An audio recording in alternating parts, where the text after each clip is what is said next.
What's going on, guys? Welcome to another episode. I'm Kevin Smith. This is going to be, as promised, a part two of Overrated, Underrated. Last episode, I had a really good time going through a few, and there were some that required a little bit more in-depth explanation. So I kind of took that opportunity to do that. But this time, I'm going to try, and no promises, but I'm going to try and go through a little bit more and not spend quite as much time on at least most of them. Some might be a little bit more nuanced and require longer explanation. But anyway, just got back yesterday from an impromptu trip up to Boston for the unfortunate reason that my other grandmother passed away. If you guys have been following along, 2 months ago or so, sometime in August, I want to say it was like mid-August, so like 2.5 months ago, my mom's mother passed away. And this time last weekend, my dad's mother passed away at 99 years old.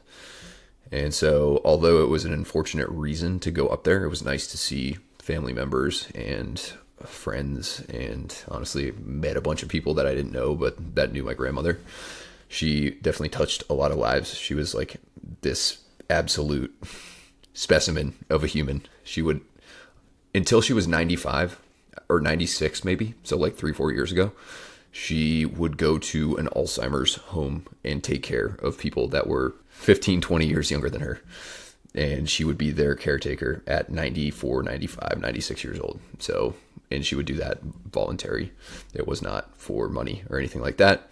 She went to church every single day. She was a very, very devout Catholic and just always had people over at her house. She was always like very great hospitality. She's got 9 kids. One of them passed away. My dad's second oldest brother passed away a few years ago, but 8 of them are still living, including my dad. And most of them live pretty close to her. I think my dad lives the furthest away out of anyone other than his oldest brother, who lives out in California. But my dad's like 2 hours away up in Maine, and the rest of them live within 5-10 minutes. Some of them are even walking distance. So there's always people going over to that house. And anyway, yeah, she lived an awesome life, and it was nice to celebrate that as well as just see some people I haven't seen in a while. So we are back in North Carolina. I am in the midst of a 750 grams of carb, high carb day. So I've only had one meal thus far with like 120 and many more to come. So I've been on a pretty low carb, low calorie. If you're watching, you can probably see in my face, I'm a little bit lean, or a little bit skinny looking. And that's because I'm just super lean right now. I'm probably around 8% body fat, and I'm probably going to get down to 7-ish before I kind of stop, hang out at maintenance there for a little while, and then go back into a modest surplus, try and put some muscle back on and not look quite as emaciated. But sometimes, especially as you get older, but for me, I have always had a relatively skinny looking face, not skinny necessarily, but you can see my cheekbones, you can see my jaw, you can kind of see lines in my face when I get really skinny or when I get really lean. And that's where I'm at right now. But I feel amazing. Like, I don't really feel like I'm in a deficit. Once in a while I get a little hungry, but days like this are always nice. 750 grams of carbs, and I'm keeping protein pretty low, keeping fat very, very low, just so it's not a calorie load. It's a high carb load. I'm going to be in a calorie surplus, but not by as much. If I eat like my usual protein and fat, then it would be way, way higher. And the main reason we do this is a couple of different things. One is to kind of keep the metabolism from adapting if you're in a deficit for a longer period of time, your metabolism kind of slows down and adapts. Your neat non-exercise activity thermogenesis, or your unintentional movement you do throughout the day, will inherently kind of decrease unless you're very intentional about it, which kind of doesn't make it neat, but whatever, that's kind of semantics. And also your workouts start to suffer a little bit. Mine feel pretty good, but sometimes I feel a little bit flat. And for the rest of the day today, tomorrow, and the next day, so basically like halfway through the week, and I do another high carb day. Usually I do one every 5 to 7 days. So it'll kind of last me throughout the next few days. And then I will go back. I'll be back at my normal macro intake, calorie intake for the next few days. And then we'll do another high carb day. So it's kind of a little bump. The only downside, besides having to remind yourself to eat very frequently, because if you eat if you eat too infrequently, you're just going to have massive boluses of carbs. And I don't like that. I just feel tired after. But if I keep everything to like 80 to 120 grams of carbs per feeding, I feel pretty good. So that is one difficult part, but the next day is also kind of tough because it increases your ghrelin and decreases your leptin, which are the two hormones that are kind of responsible for feeling hungry. That's ghrelin, and leptin is responsible for making you feel a little more full. And it'll also just kind of rev up your overall metabolic rate. So at least I was last weekend when I did it, I was very, very hungry the next day. It was manageable. It wasn't crazy, but definitely noticeable. And honestly, the day after I was pretty hungry too. It was not as bad as the first day after. So 2 days after I was pretty hungry too. Wasn't as bad as the first day after. So anyway, looking forward to the rest of the high carb day today. And yeah, without further ado, let's get into some overrated, underrated. First one is creatine loading phase. I would say that's overrated only because it just makes such a tiny difference long term. The thing about creatine is you should take it just forever. You don't have to cycle on and off. You don't have to, do 8 weeks or 12 weeks. It's not a PED like that messes with your hormones or anything like that, or your body just gets used to it and you have to resensitize yourself. In fact, it's pretty much the opposite with creatine. Creatine takes a while to build up, which is kind of the reason for the loading phase. And then it kind of peters out. But essentially, you're going to spend a little bit more money on creatine because instead of taking 5 grams a day for the entire duration you have, whatever creatine supplement you have, you're taking, depending on the protocol, there are different creatine amounts that are recommended, but you're probably taking 15, 20, 25 grams per day for a few weeks to saturate your muscle cells a little bit faster than you would if you just did 5 grams a day. It would still happen. It would just happen a little later because you're taking a smaller amount, which is pretty easy to understand. But because of that, you're spending more money, and it's not by much, of course, but it's something that creatine companies definitely market because it helps them sell a little bit more in the margins. It's not really by much, but if you think about selling it to hundreds and hundreds or thousands of people, and if most of those or some of those people do the loading phase and some don't, or more of them do the loading phase, yeah, you're going to sell more long term. So it's overrated for that reason, and it's also overrated just because, like I said, you're going to take it every day. So it doesn't really matter whether it saturates fully 3 weeks from now, 3.5 weeks from now, 2.5 weeks from now. It's going to saturate fully anyway. And also, one of the things that you could potentially run into is some GI issues from taking bigger doses of creatine. So I guess if you really want it to saturate in like 2 or 3 weeks instead of 3 or 4 weeks, and you are willing to spend that extra money on that and take those high doses and potentially have some GI issues, does not happen to everyone, but some people, then fine. But I think it's overrated because you should just take creatine, and on a net macro level, it doesn't really matter that much. It's not like you're going to make these crazy gains in 2.5 weeks because it's saturated faster versus 3.5 weeks or 4 weeks because it's saturated a little bit slower. That's not how creatine works. It's a very, very subtle, minor thing. If you go back to last episode, I talked about creatine itself, overrated versus underrated. So you can learn more there. So loading phase, overrated. Next one, overrated, underrated, 80-20 on zone 2 versus zone 3 to 4 or higher intensity work for conditioning. Overrated because everyone, no matter what, if they're doing any sort of conditioning, especially running conditioning, thinks that this applies to them. Not everyone, but everyone who is not quite as experienced or as informed or as educated on the matter. Like, they see 80% of your stuff should be low intensity, 20% should be high intensity. And no matter what they're doing for training, no matter whether they're trying to just get better at running, no matter whether they have a base build, no matter what they're doing for lifting as well on the side, potentially, they just stick to 80-20. And in that case, it's definitely not a very sound way to approach it. Here's the thing about 80-20 is originally that was designed for high-level runners who are running inherently high mileage. So with running, typically intensity is going to be more fatiguing and harder to recover from than volume. Lifting's kind of the opposite usually. There are, of course, definitely nuances and there are limitations to it, but generally for running, if you run a lot of miles, and of course work up to that, don't just start running a ton of miles, but if you run them mostly at a low intensity or zone 2, then you can get away with / recover from more running miles per week. Whereas if you ran most of those or a good portion of those at a higher intensity, whether it's a tempo effort, zone 3, zone 4, threshold effort, sprints, things like that. So that's kind of where it originated from. Here's the deal. Most people are not high-level runners.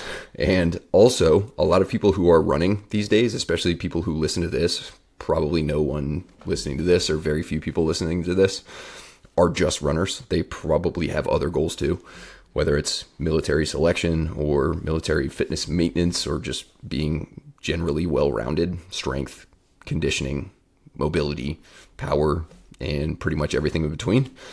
So it applies even less to those people because they're not running as much, anywhere close to as much as someone who is just running and is really serious about it and wants to get really good at it.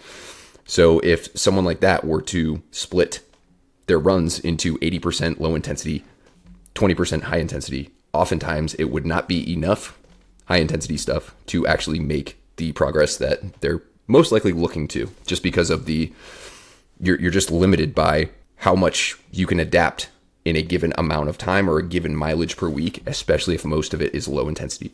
Generally, low intensity stuff is to build the foundation. And when you are doing any sort of like speed development phase, it's to maintain that foundation and also allow you to run more miles, because even low intensity miles, if you do enough of them, they can translate into better general performance. Most people are not trying to get really good at zone 2 running. They're trying to get good at a 5K or a 5 mile or a 2 mile or a 10K, half marathon.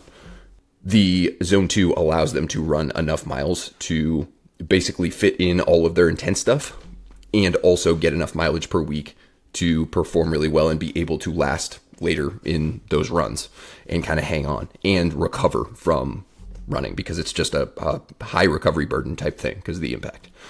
So you add lifting and other things to that, then you're kind of a lot more limited to how much running you can do per week. You'll naturally have to cut it down. But also, assuming someone has like a solid base built, there's nothing wrong at all. In fact, every single one of my hybrid programs, even definitely my running program, which is kind of a hybrid, more of a running biased hybrid program, has way more than 20% intensity, high intensity stuff and way less than 80% low intensity stuff. It's probably 65, 35, maybe 60, 40. So the reason I do that is because there's other things that people have to train for, and we don't just have unlimited time, and recovery capacity. Additionally, it's overrated for even runners, because most runners, especially higher level runners, but even just people who like to run recreationally and like to compete, but they're not maybe high level, most of them, especially during a like pre-race phase or a prep phase and like not an off season or base phase, people like that usually do higher percentage than 80 low intensity and lower percentage than 20 high intensity. So it may be 85-15, it may be 87-13. For some really high level runners who are doing tons and tons of mileage, it may be something like 90-10 or 92-8 or something along those lines. So generally it's an okay heuristic to be like, okay, most of my stuff, a little bit more of my stuff at least, should be low intensity, especially if I'm running a lot. But it's definitely not something to get wrapped around the axle about and feel like you have to be exactly at that 80-20, because it's just not the case for most people, almost regardless of goals. Yeah, some people it may happen to work out that way, but it's usually not going to be. It's usually going to be a little bit higher intensity if you're not doing as much running, and vice versa. If you're running a lot of mileage, it might be a little bit lower percentage, or I don't even know what lower percentage of intense stuff and higher percentage of easy stuff. So that is my thoughts on that one. Next one, overrated, underrated, David Goggins. Okay, so David Goggins is partially overrated, partially underrated. I think that his message in regards to mindset and not being soft and staying hard and doing things you don't want to do, challenging yourself, forcing yourself to get way, way, way outside your comfort zone, not making excuses, all the mental stuff that he speaks of is super underrated for certain people, such as people who are not really type A. So honestly, most people listening to this, it's probably overrated for you to listen to all those things. You probably need more chill and zen, and you need to probably stop doing so much and stop going so hard. That is one of the main reasons, it's overrated for certain populations. Highly, highly, highly underrated though for more laid back type B people they just need kind of a kick in the ass. Then again, not everyone responds to that type of motivation, but I mean, that's kind of on them. Like Goggins has changed a lot of lives for the better. So in that case, that population, he'd be underrated. For regardless of your population, regardless of the type of person you are though, his fitness advice is highly overrated. Please do not listen to his actual fitness advice. Don't try to emulate his training, because at best, at very, very best, you're going to overtrain like crazy and make nowhere near the progress that you could make if you follow his protocols or follow his advice.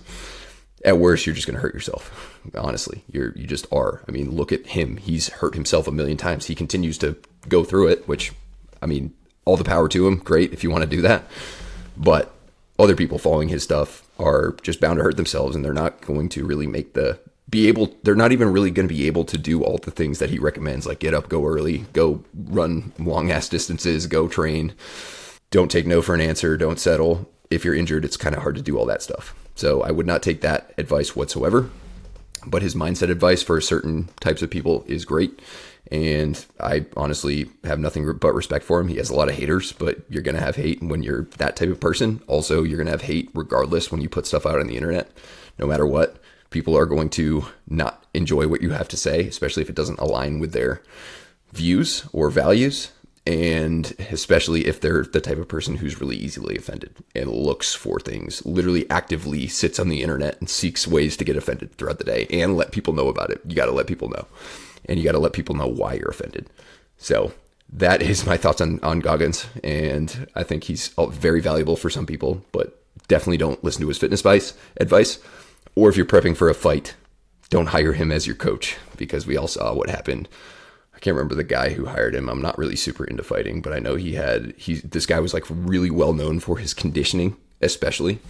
And Goggins kind of helped him with his prep, and he just gassed out in like the first round because he was probably just way, way overtrained, and his body was probably just in a very stressed out state, which is not ideal going into what would be a very stressful event, a fight, MMA fight in front of thousands, probably millions of people that are watching on TV. So that is Goggins in a nutshell, in my opinion.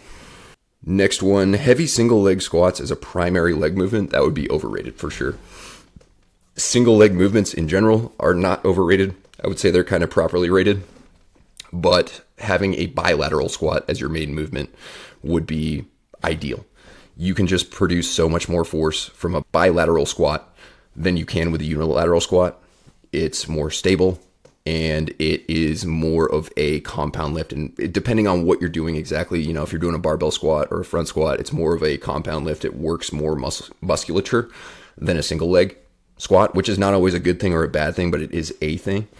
And generally you're going to want for every body part pretty much that I can think of, every movement pattern at least, you're going to want a bilateral, like a main bilateral movement. For like arms, curls doesn't really matter as much, like the dumbbell curls versus barbell curls, single arm tricep push downs versus whatever double arm, not as important. But for the main movement patterns, squat, hinge, vertical horizontal press, vertical horizontal pull, you're going to want a bilateral main movement pattern. Generally speaking, I would say maybe a pull down might be one exception, which I won't get into the reason why. It's kind of complicated. But because of that, having that as your main squat movement, especially for a long period of time, you can definitely go through blocks where you do mostly unilateral work, especially if you have one side that's very lagging behind the other side, and it's giving you issues, whether it's pain or performance issues, or even if it's visual and you want to, kind of catch the other side up, then going through certain blocks of unilateral only training is a good idea. But for your main movement, just in general, your main squat movement, I would suggest having something that's bilateral, so you can really work on that rate of force production and really get that systemic signal to your body to really grow and create a really good hormonal environment for growth.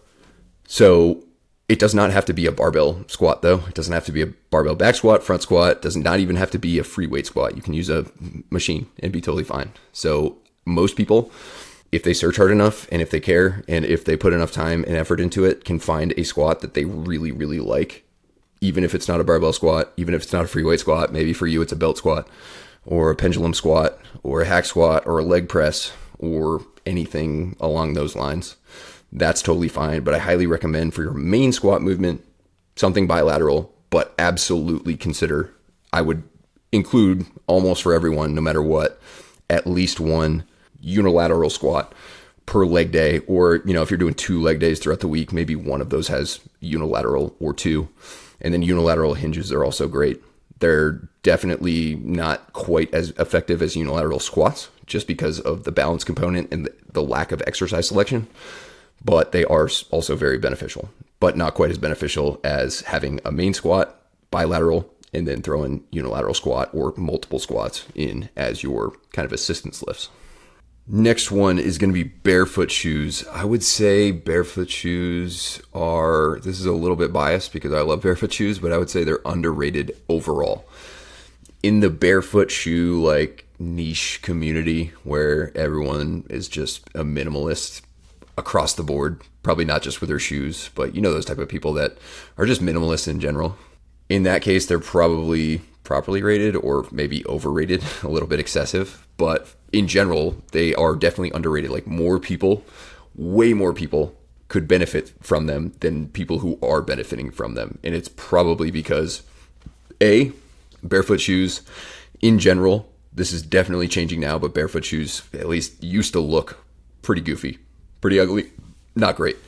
So that's one thing. 2, just lack of education to the general population, which gen pop people who do some walking or do some light exercise just for health could benefit from wearing barefoot shoes, not just switching completely to barefoot shoes in one day. That's how you kind of get hurt. Even if you're not running, you can still hurt yourself doing that if you're not used to it. But they could absolutely benefit for a number of reasons. 1, your standard shoe is going to have a lot of downsides to it.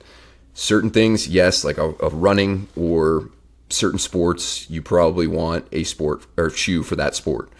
But something like just walking around throughout the day and lifting weights, just living your life in general, you are really not using the small little intricate muscles of your feet, your soft tissue, tendons, ligaments, fascia in your feet are also feet ankle are going to be weaker because they just don't get as much stress. They don't get as much challenge, and therefore they don't adapt because adapting requires a little bit of a stress. And yes, they do. It's not like they're just lying dormant, but when you have barefoot shoes that allow your feet to really splay and grab the ground and feel the ground, it is a lot more beneficial on activating all those little areas that you don't really think of.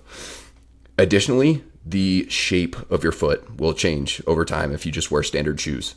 When I first started wearing barefoot shoes, switching from regular shoes that I'd been wearing my entire life, all my toes were really, really scrunched together, and I would have to manually grab with my hands to split them apart or put toe spacers in. Now, when I am standing up and I look down, there's a little bit of space. I have naturally very skinny feet and very kind of long skinny feet, so they're always not going to necessarily be like a caveman foot that's super spread out, but they actually have some space in between, and I can, without using my hands, without using toe spacers, make the spaces bigger in between them, almost like going like this with my hands. So I liken wearing a standard shoe for your entire life, almost like wearing a mitten for your hand. Think about how much less dexterity you would have if you lived your entire life in a mitten. Really not ideal. And it's similar with shoes. Of course, we don't use our feet for fine motor movements and dexterity like we do with our hands. So it's not quite as detrimental not to have dexterity in your hands. But it's still a kind of just like a overall indicator of the fact that your feet are not living up to their potential function-wise and strength-wise, durability-wise, toughness-wise. That's another thing.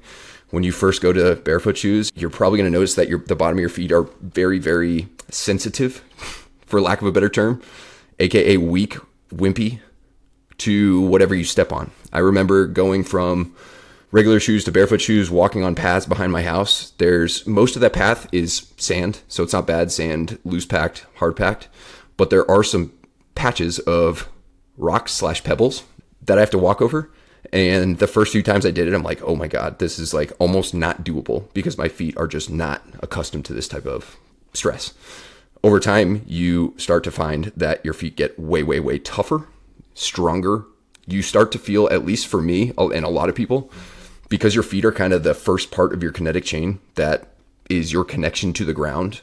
And your kinetic chain, by the way, goes all the way up through your head. Having a strong and quote unquote functional and capable and resilient and durable first part of your kinetic chain, which is your feet, is potentially going to make your knees feel better. It's potentially going to make your hips feel better. It's potentially going to make your lower back feel better. Even, believe it or not, sometimes you can have a foot issue and throughout your body you compensate so much in so many different ways that your shoulder hurts or your neck hurts, your upper back hurts. Sounds a little crazy, but it's a real thing. So I would say overall underrated, just because not a lot of people know about them other than people just in the tight-knit fitness communities that kind of talk about this kind of stuff. And a lot more people could benefit from them than are benefiting from them right now. And for that reason, I would say underrated. Next question, high protein marketed versions of food. For example, Kodiak cakes, protein pasta, etc. I'm going to say overrated for the most part, because generally when you're eating these foods, you could just have a side of protein that is probably going to be higher quality protein. For example, maybe a Kodiak cake has 12 grams of protein, and I don't know what the macros are, but say it has 10 grams of fat, 12 grams of protein, and 20 grams of carbs per serving. What you could do is just take a regular pancake, or however you want to make that pancake. That way it's just carbs, like the way that pancakes are intended to be, and then have some eggs and egg whites on the side for the protein. It's way, way higher quality protein. I'm not sure what protein they use specifically in Kodiak cakes as far as quality is concerned, but for the most part, those things are not going to be anywhere close. Usually it's like plant protein or sort of a lower quality protein than animal protein, which is pretty much any other protein. So for that reason, I would much prefer doing that. And anyone who's like health and fitness conscious would probably do that as well. Not always. I mean, people are going to go for Kodiak cakes because usually they're a little lower carb. They are well marketed, like you said in the question. And sometimes it's like, oh, I could just have these and they taste better. And there's not as many carbs, not as many calories maybe. Although I would argue that Kodiak cakes are probably much higher calorie per serving than a regular pancake would be, just because it's got fat and it's got protein in it, whereas normal pancakes usually have very little fat, depending on how you make them. Very little fat. They're almost pure carbs. Not saying pancakes are like super healthy or anything like that, depending on how you make them, but in general, just kind of a comparison. So usually people are going to have some protein on the side. That's kind of, and same with protein pasta. That was the other example you used. Why not just put some meat sauce, some ground beef, some lean ground beef in your meat sauce and have pasta with meat sauce? That way the pasta is just, it tastes better. Usually the natural versions or the original versions of these foods are going to taste better, and they're going to have like better texture and probably potentially maybe easier to make. But B, just adding some protein to the side, some higher quality protein than what's in there. Definitely beef is way higher quality protein than whatever type of protein they use in pasta. I guarantee it. It's probably a plant-based protein, and it's really not that much either. That's another thing. Like 15 grams of protein in one serving, unless you're having more protein on the side or unless you're having more than one serving, is still not enough to fully benefit from the muscle protein synthesis signal. Generally, that takes 30 to 40 grams per feeding. So you're going to want to shoot for that every time you eat anything if you want to actually benefit from it protein-wise, maximally. Shooting for 30 to 40 grams of protein is a good idea. And typically these things may have a little bit more protein than the original version, but not by much, not by enough for it to just be good on its own without adding to it. So for the most part, overrated. I will say underrated probably for people who just refuse to eat anything other than processed foods. And naturally, people who are like that are, which is a ton of people, not a lot of people listening to this, but just people in general population. A lot of people do eat like that, and therefore they really don't have anywhere near enough protein to even be healthy. They probably get the recommended daily allowance, which is very, very low. I can't even remember what it is, but it's something like 0.3 to 0.4 grams per pound of body weight, which is like half what I recommend for muscle building and muscle maintenance and just being generally healthy and vigorous. So for those people, it's probably a little more beneficial than eating the regular version. It might be a little bit more satiating because there's more protein in it, but for the most part, nothing wrong with eating these things. But I personally would much prefer to have regular oatmeal and eggs on the side, or another type of protein on the side, or like I said, pasta with meat sauce, or the ice cream stuff, like high protein ice cream. I'm sure some of them taste good, but if I'm going to have ice cream, I'm just going to have regular ice cream, maybe a little bit less of it. I'm not trying to get like my daily protein topped off from ice cream. Not to say that that's not okay. Like, you absolutely can do that, but that's kind of the way I look at it. So for all those reasons, I would say overrated, but also not useless for everyone. And I would say for a small percentage of people, maybe even a bigger percentage of people in general, just not people listening to this, it would be underrated slightly, because it would allow them to get some more protein in, even if it's not perfect. Next one, melatonin. Melatonin, overrated. Not because it doesn't work. It can work in certain situations I'll get into here in a second. But the way people use it and the way people approach it, and honestly, part of it's not even their fault because of the dosing, makes it overrated. So 2 big issues with melatonin that are related to dosing. One, most melatonin that you get, unless you get it from a very high level company or if you buy it online, but if you get stuff at like the grocery store or whatever, it's going to be way, way, way too high a dose for it to actually do what you want it to do. Melatonin should be used in very low doses. It depends on the person, depends on their size, depends on how often you use it. It depends on the use case, but something like 0.25, 0.5, I would say max 1 milligram of melatonin would be a more reasonable dose, a more effective dose. Most of the things you buy at the store are like 3, 5, 10 milligrams per one little pill. And that's just way too much for anyone. And it's not even going to work as well at that high a dose. So if you can find a lower dose version of melatonin, then that would be recommended if you want to use it. But additionally, people use it every single night. They will use melatonin, like they pop it like candy. It's like, time to go to bed, I'm going to pop some melatonin. And that is also not really that great of an idea either, because A, your body produces this stuff naturally. And it's not like testosterone where you are producing natural testosterone, maybe it gets low, you go on TRT, and then your body just stops producing testosterone while you're on TRT. And it may restart over time if you go off it, but usually TRT is for life. Melatonin is not like that. Your body's not just going to stop producing melatonin at nighttime and make you reliant on using it, but it can decrease how much natural melatonin you produce, or the time at which you produce melatonin. It should be produced at a very, very specific time. Melatonin helps you fall asleep. So ideally, you want to produce it as you get closer to bedtime. Also, people use it as almost a get out of jail free card, except it's not that, for terrible habits before bed. So the best way to maximize your melatonin production is not to take melatonin. It's to do the right things throughout the day as well as before bed. So consistent sleep and wake times, huge. Your body will start producing melatonin at about the same time every night because it gets used to it.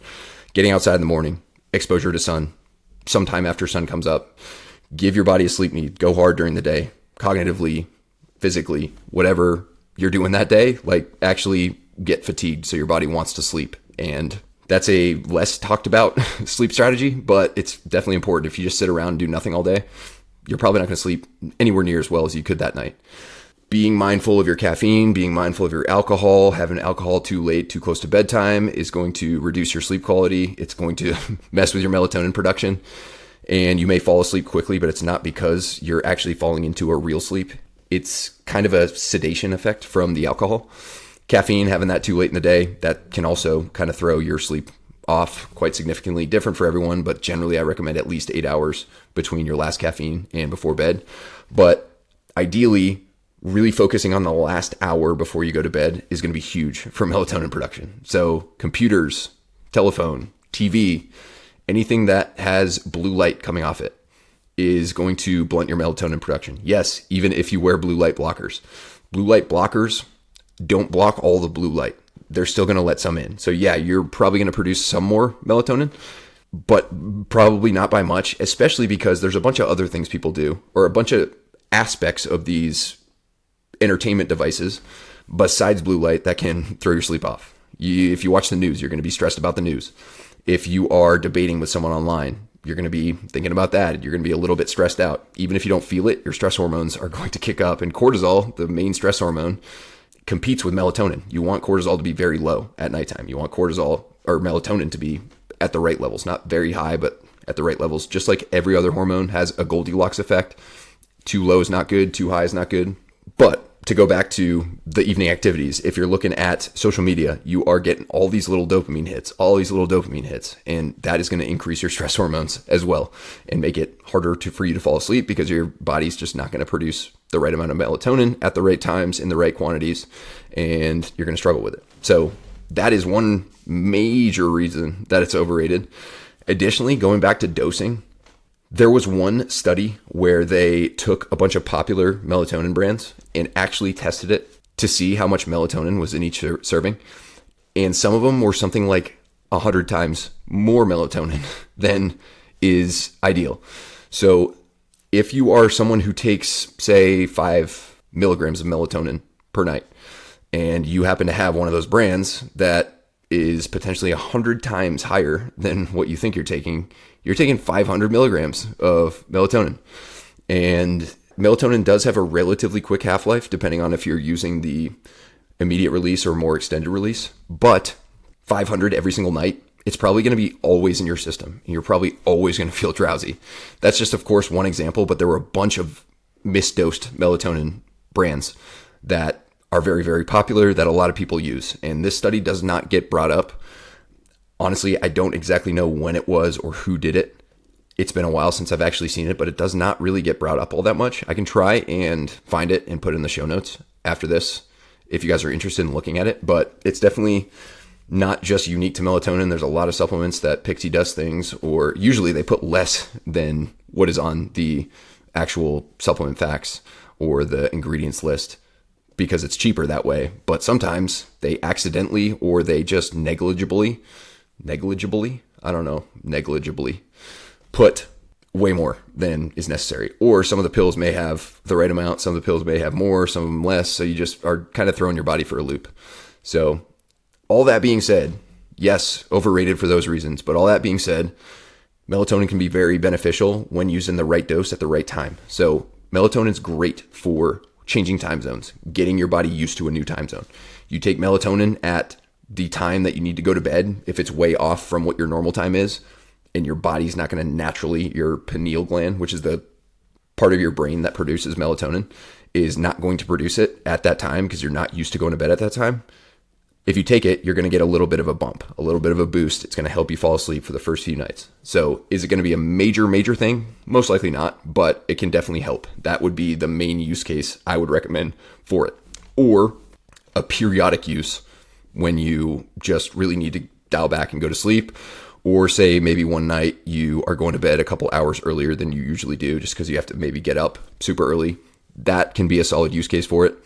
Shift work can also be, especially when you're first transitioning into shift work from being awake during the day and sleeping at night.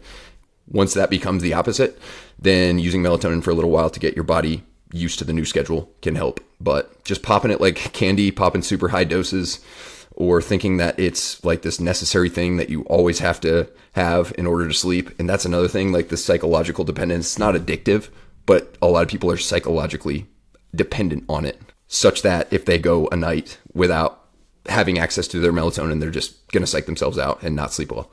And that can be problematic to rely on things like that, even if it's not super dangerous. Melatonin is not dangerous, even if it's not physically addicting. It still is not ideal to have to rely on something every single time to go to sleep, which is just a natural human function, especially rely on something that your body already produces if you just let it and you do the right things.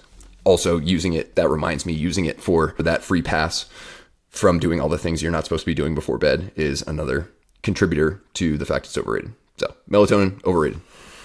Next one, weighted circuit style training. So circuit training, going from exercise to exercise to exercise, no rest or very minimal rest, is very overrated. Very, very overrated. And so many people use this for achieving a certain goal. And usually that goal is to get toned. I'll talk about what toned is here in a second, but it is the worst thing you can possibly do. Probably not the worst thing, but one of the worst approaches as far as fitness is concerned. Fitness and body composition changes are concerned, because basically what it is because there's weight involved and some lifting and some muscles, And also low rest, maybe some of the lifts involve some cardiovascular output. They're both kind of involved throughout. And the problem with that is these adaptations are so different from one another, very, very different. It's kind of sending your body these mixed signals, and you're going to get less of a strength / muscle building stimulus and also less of a cardio stimulus than you would if you did them both separately. And that's what I would recommend to most people. Now, circuit training can be, if you're training for something like the RPFT, or if you're training for something that involves back-to-back exercises with not much rest, then of course specificity still reigns supreme, and you should at least do that sometimes, not every single time you train. But most people do this, like I said, for body composition, getting leaner, getting toned. Getting toned is not really a word, but basically what people are saying when they say they want to get toned is they want to be lean and muscular. Lean and muscular. Not necessarily big and jacked, especially because women use this word more often than men do.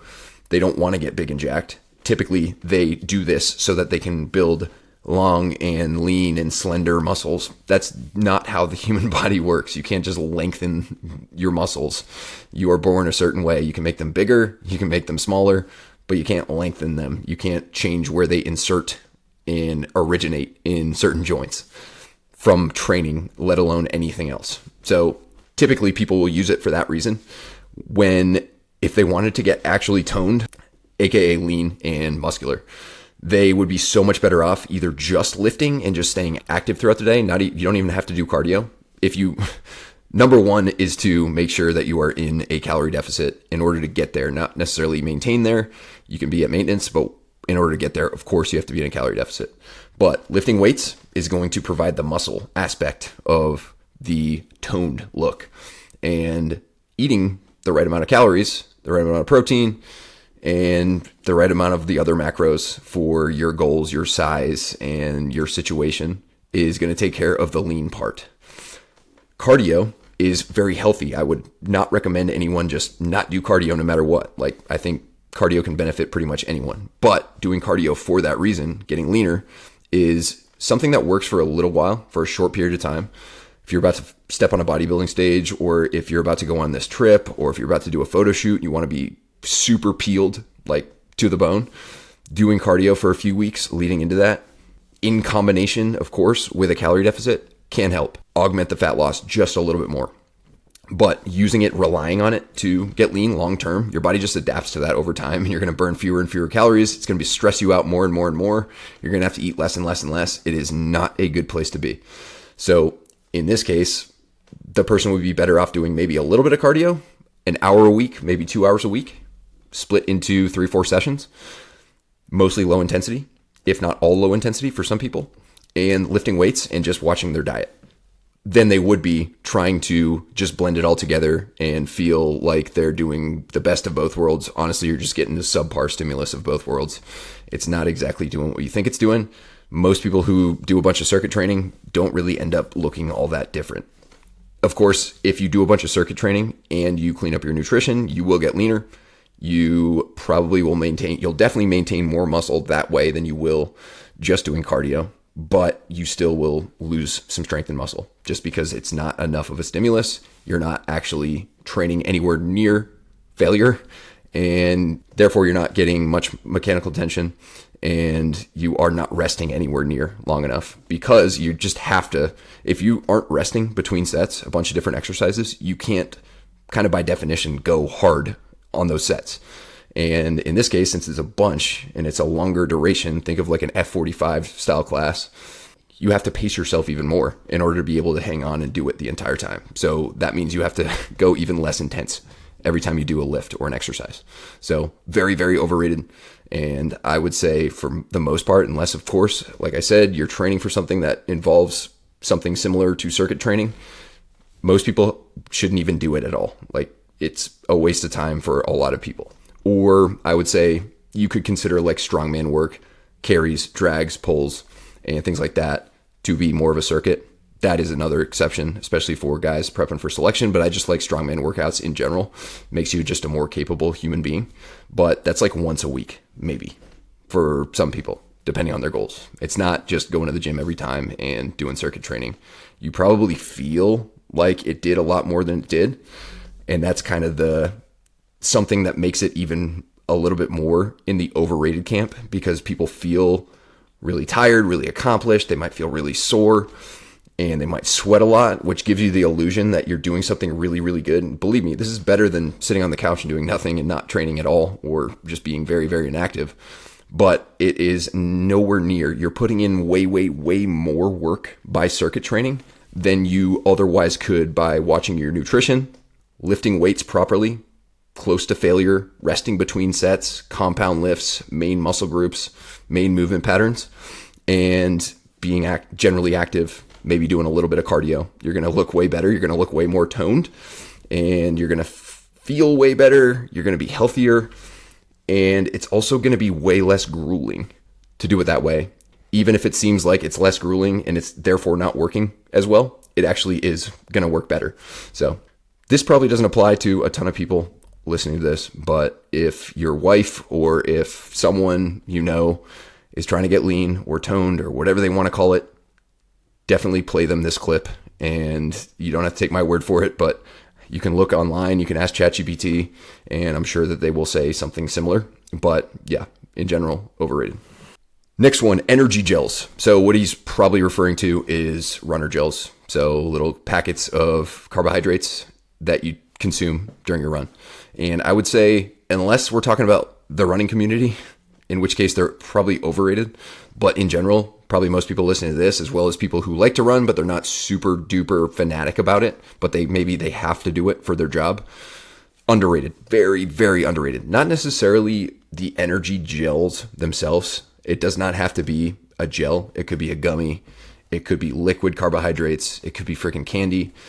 Any sort of intra-workout sugar that keeps your body from tapping into glycogen sooner and or maintains a solid level of glucose in the bloodstream throughout your training that your body uses for energy is highly underrated, because most people just don't really think of it, or they'll bring like one for like a 3-hour run and they'll have like one halfway through. You may as well not even bring that. Like, yeah, it's, I guess, doing a little bit, but really not all that much. Continuous intake of carbohydrates, especially for anything longer / high intensity, is going to be massive, especially too if you are a bigger individual and you want to kind of maintain that size, but also you want to improve your cardio. You don't want to lose a bunch of muscle. You don't want to like just feel skinny and struggle to recover and maybe beat up all the time. Having that steady calorie intake in the form of very fast digesting, easy carbs, such as energy gels and the other things I just mentioned, is huge. And having more of it than probably what a 115 pound runner would take in per hour. If you're a 240 pound male and you are following general intra-workout nutrition guidelines, say for a typical runner who's 130 pounds and all they do is run, really not that much muscle mass, and you're eating about the same during your run or your ruck, even worse, you are definitely leaving some potential performance on the table, because there's just so much more of you to soak up that fuel, and your body holds so much more glycogen, and there's just more to circulate around your body. So increasing it, not necessarily doubling. So if you see a 130 pound elite runner takes in 80 grams of carbs per hour, I would not double it. There's a limit to how many grams of carbs you can take per hour, but something around 100, maybe 120, working your way up there, maybe not going straight there, easing into it so your gut gets used to it so you don't give yourself all these GI issues, would be a really good idea. And I talk about this quite often. I really talked about it a ton when I was prepping for my ultra back in last winter and in spring, and I haven't talked about it much recently. But having some sort of continuous intake of carbohydrates, whether it's every 20 minutes, every 30 minutes, you could go every 45 minutes, but usually 20 to 30 minutes, and then just dividing however many carbs per hour you're looking to take that every 20 minutes. Say you're looking for 75 grams of carbs per hour. At the 20-minute mark, you take 25. Most of these gels are conveniently about 25 grams of carbs. 40-minute mark, another 25. 60-minute mark, another 25. Boom, you hit your 75. And just that simple act of making sure that you're taking in that continuous carbohydrate, the easy digesting forms. You can't just do this with any carbohydrate. It's got to be very low fiber, really, really fast digesting, really, really what's called fast gastric emptying. in order for it to work really well without like kind of slowing you down and weighing you down and making you feel terrible or making you feel nauseous or giving you the shits, it is super duper underrated, and you're missing out if you're not. Again, don't feel like you have to get the gels. They can be pretty expensive, especially the better tasting ones and the more effective ones. Candy can work. Some sort of liquid, whether it's Tailwind or even some watered down Gatorade, is totally fine. But something, definitely consider something, especially if you are just trying to perform better and recover better, because these things will help you perform better and recover better. Next one, egg whites. Oh man, this one's tough. Tough. I'm going to say egg whites are properly rated because some people overrate them, some people underrate them. I would say they're overrated in the case of people just eating egg whites for their protein for breakfast and not adding at least one egg, preferably 2 or 3, to the mix. Because A, the cholesterol and the fatty acids in egg yolks are highly beneficial for, especially cholesterol is kind of like a steroid hormone, so it can help you build more muscle. And also, eating the yolk in combination with the whites, even if it's way more whites and way fewer yolks, enhances the muscle protein synthesis effect of eating that protein combined with the fat of the egg yolks. So in that case, they would be overrated. They are underrated, however, because a lot of people, I talk about this quite often, especially if you are after performance, a lot of people eat a ton of fat, whether they know it or not. And if you're having 5, 6, 7, 8 eggs for breakfast, nothing wrong with that inherently, but it's going to be pretty much a 1-to-1 fat to protein ratio in eggs. So you might be getting 6 grams of protein, 6 grams of fat per egg. So if you have, say, 60 grams of carb or 60 grams of fat allotted to you to eat that day, so you have enough room for, of course, your protein as well as eating high carbs to fuel your performance, and you eat 6 eggs for breakfast, 6 full eggs, you're getting more than half. You're getting about 36 grams of fat. So it's more than half of your fat allowed for the day, all in one meal, which is, again, not the end of the world if you have a plan in place to kind of keep your fat low for the rest of the day and still hit your other macros. But it's just worth considering. Whereas you could get great effects, great benefits from having, say, 2 eggs. So that's like 12 grams of fat total. And then adding a bunch of egg whites. Normally what I do for breakfast is 2 whole eggs and 1 cup of egg whites. And that comes out to be, I think, like 40 grams of protein total, but it's only like 12 grams of fat. Whereas if I had 4, 5, 6, 7 eggs, I would just have way more fat and way more calories. You still get the benefits of the absorption that I talked about earlier, as well as the cholesterol benefits from eating, even if it's just a couple eggs with your breakfast. So for those type of people, and there's probably a lot of people listening to this that this applies to, they'd be underrated. Yes, of course, you could get protein elsewhere. You could have a protein shake on the side. You could have 2 eggs with a protein shake on the side. That's fine. But I really like a big portion of eggs personally, and a lot of people do. And when you make these adjustments and increase the ratio of egg whites to egg yolks, it can still taste really good. It can still be like this big, visually appealing plate of eggs. And it's got way more protein without adding too much extra fat. So in that case, they'd be underrated. So overall, because some people overrate them, some people underrate them, I would say they're properly rated. But I highly recommend eating egg whites. I eat them every single day. And also, just in case anyone's wondering, because I've had people ask me this, to eat egg whites, you don't need to take a full egg and pour the white into a pan or pour the white into a measuring cup or whatever, and then toss the yolk. You can buy liquid egg whites on the side. It's way more cost effective. You don't actually have to throw out these valuable egg yolks. Of course, if you're in a pinch, like the other day, I was at the airport and we went to the Delta Lounge and all they had was scrambled eggs, which was probably like fake eggs, and they had hard-boiled eggs. So I had 2 hard-boiled eggs, and then I grabbed 3 other eggs and just ate the egg whites. That's, of course, an exception.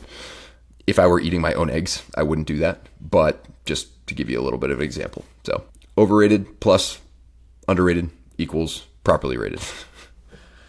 All right, we will do one more. The keto diet. The keto diet is highly overrated because a lot of people think that a lot of people don't do it properly, but say you do it properly, which is very high fat, moderate protein, very low to no carbs. I think it's under 50 grams of carbs per day.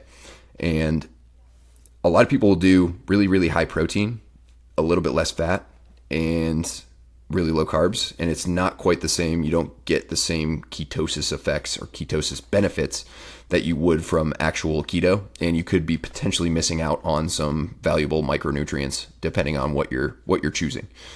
Not the end of the world to do for short periods of time, but usually having tons and tons of protein, decent amount of fat, and low carbs is not super sustainable. It can be, just food for thought. But if you do it properly and have, I think it's like 70% fat, 20% protein, 10% carbs or something like that. I could be off on those, but somewhere around there, then it can be beneficial. It can put you into ketosis. So being in ketosis essentially means your body is using a fuel source other than your recently consumed carbohydrates or your stored carbohydrates in the form of glycogen for energy.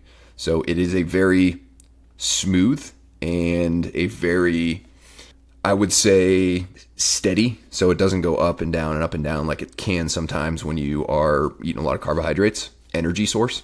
So a lot of people will feel like they have like very good mental clarity. They'll feel generally good throughout the day instead of kind of feeling ups and downs of frequent carbohydrate intake. But also there's a downside because ketones are not a very efficient fuel source for any sort of training, any sort of higher intensity training. Lower intensity, yes.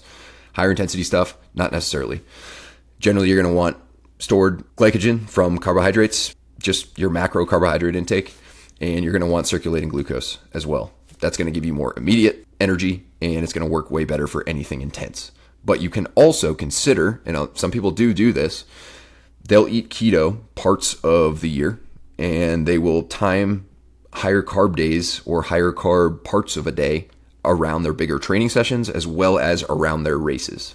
So there's a very well-known, at least in the ultra community, runner named Zach Bitter, and he is well known for eating very low carb. I'm not sure if he's full keto or just low carb. I'm pretty sure he is keto most of the time. But when he has his bigger, longer training sessions or multiple training sessions in a short period of time, or when he's going out to run his actual races, I think he just beat his own record for fastest per mile pace over 24 hours. It was something insane. It was like it was either over 24 hours or over 100 miles, but I think it was over 24 hours.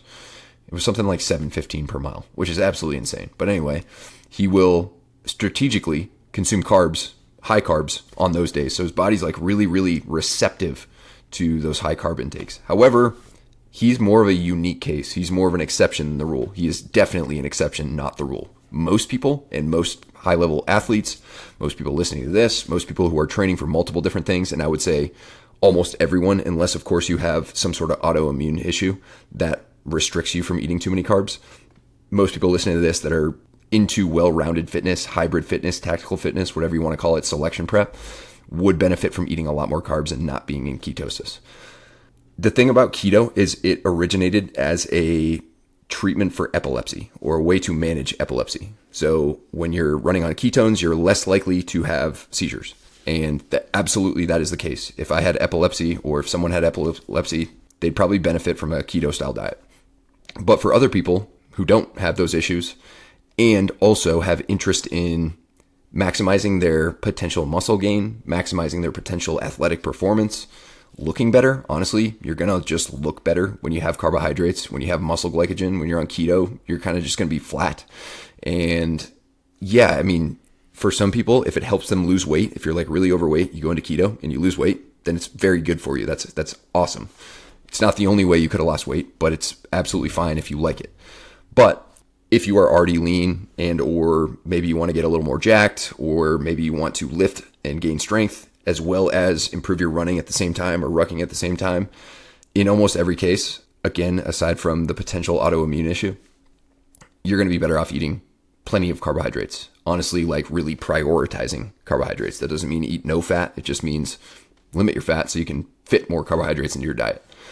So I would say overrated because a lot of people think it's this really, really magic thing, and more people than should be on it are on it. And also people usually don't follow it correctly. And lastly, actually, this is not going to be lastly, but it's going to be a next thing.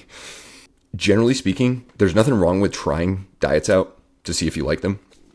But a lot of people go into keto expecting to do it forever. And they realize how, in most cases, unless you're really, really strict and really, really on your game, it's pretty unsustainable to do forever.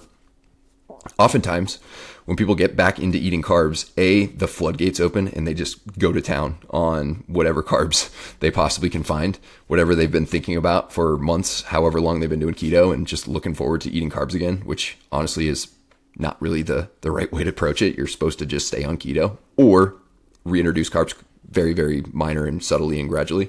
People go to town and they feel terrible. Your body's just not used to processing all those carbs. So you feel terrible, you look super bloated, you gain a bunch of weight, and you increase your inflammation, and it's just not a good look. It's not a good feel, and it's not really all that great for your just quality of life.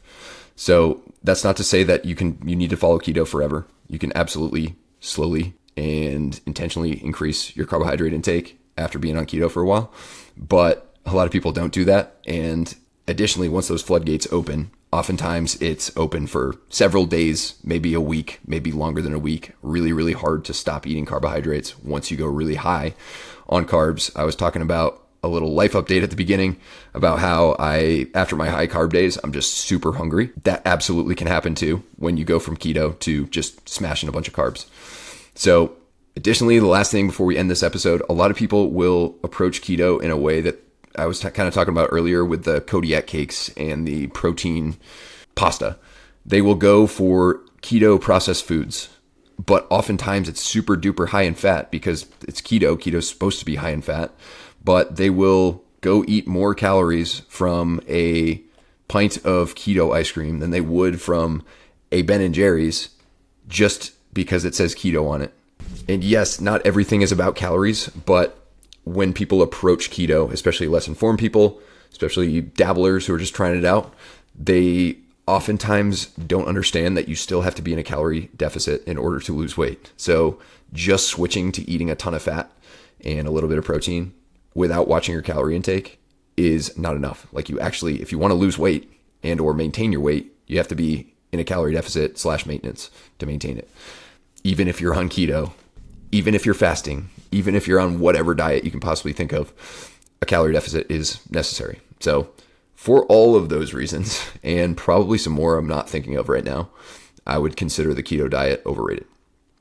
And yeah, that's it, guys. I am losing my ability to formulate coherent sentences. At least that's what it feels like to me. So we're going to wrap this one up. Thank you so much for tuning in. Appreciate the contribution to this. And till next time, Terminator out.